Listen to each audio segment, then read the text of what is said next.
we had a pretty cold winter this year, and I wanted to get something to heat up a portion of my garage where the water pipes run through, because when the temperature gets to like 10 degrees Fahrenheit over a consistent period of time, those pipes had a tendency to freeze, and I wanted to avoid that scenario. So I bought myself this Vesta stove and heater combination, and it's a pretty interesting little unit because it runs on a surprising fuel, not propane or butane, but it runs on those little chafing cans. And let me show you how it works.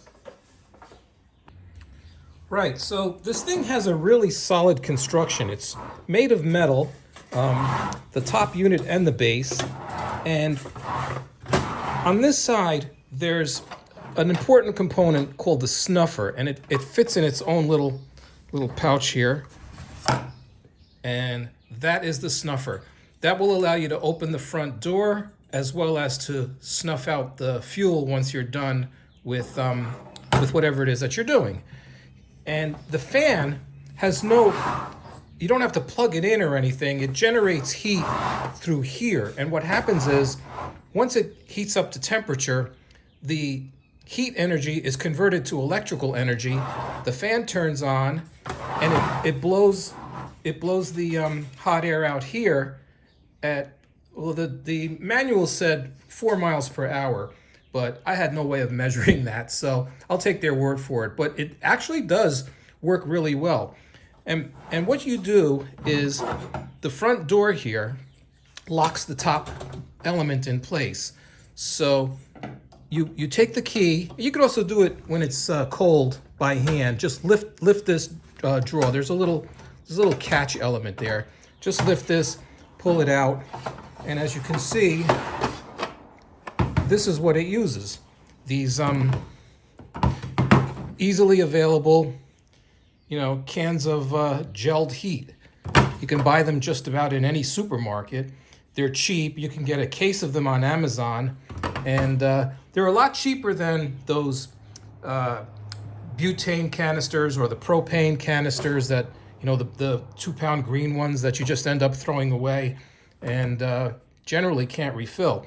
So let's show you. And the top part, it latches on one side and the other, so it's really pretty secure.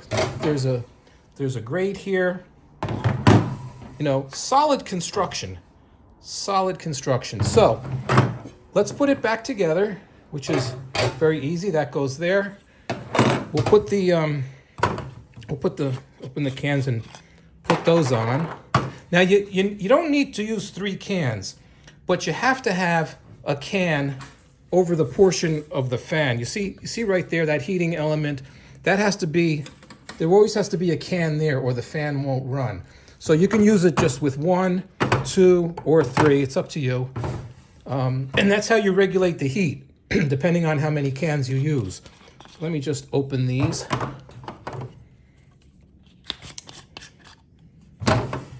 And put a little flame on them. Oh, naturally, this is going to give me trouble.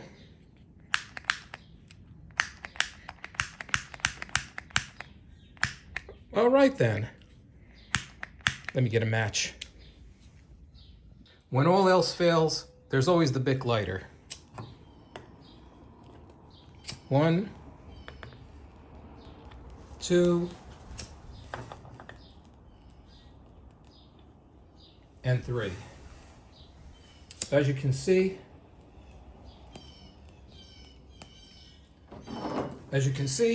all 3 cans are lit. Although this one, there we go, it's catching now.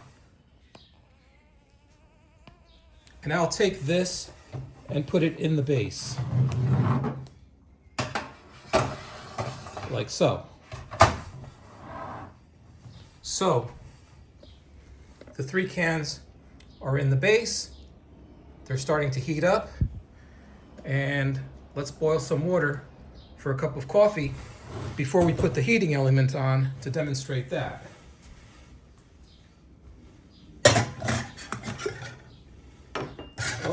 Should take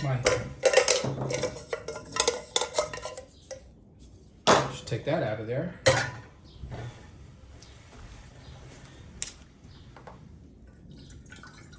I'll use the whole bottle just to see how long it takes.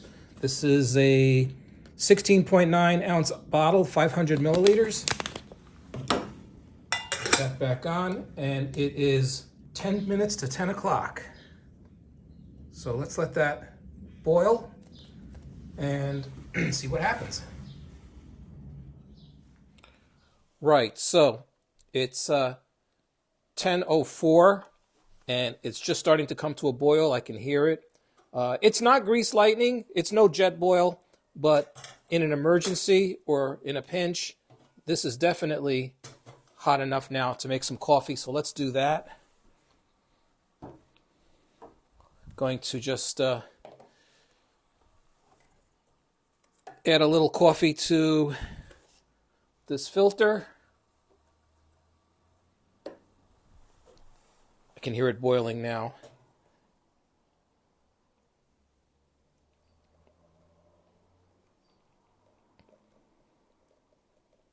Definitely hot. You could cook on this. I mean, this is the first time I'm using this part of it. I've only used the heater part, the heater element so far.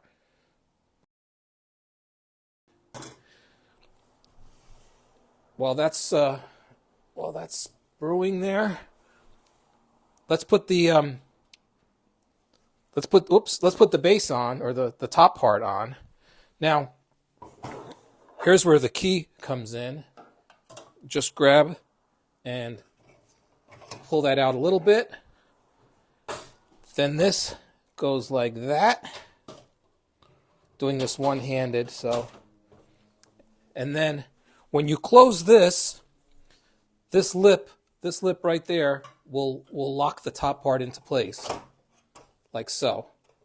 Now, you can lift the whole thing up. It's not going to come off.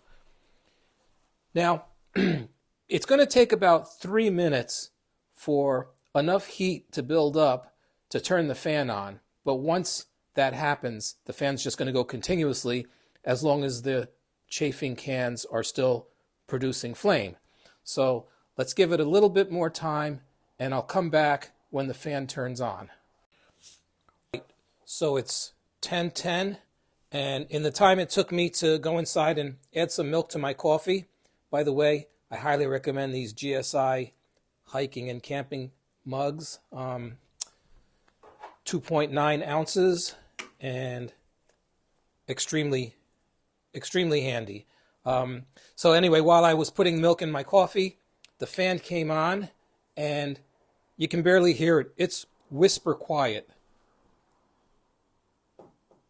But there's definitely heat starting to be generated from here. I mean, I know it works. I've been using the heater, off and on over January and February. So that's it. I really recommend it if it's in your budget. It's not cheap. It's about $140. I'll put the links in the description. In fact, I'll put links for everything that I used in this video in the description. Everything was purchased, with my own money. Wouldn't really make a video about something unless I've actually used it, paid for it myself, and can vouch for it. But so far, it's doing what it was designed to do. And, it's a thumbs up from me. So thanks for watching, and I will see you on the next one. Bye for now. Here's how you snuff it out.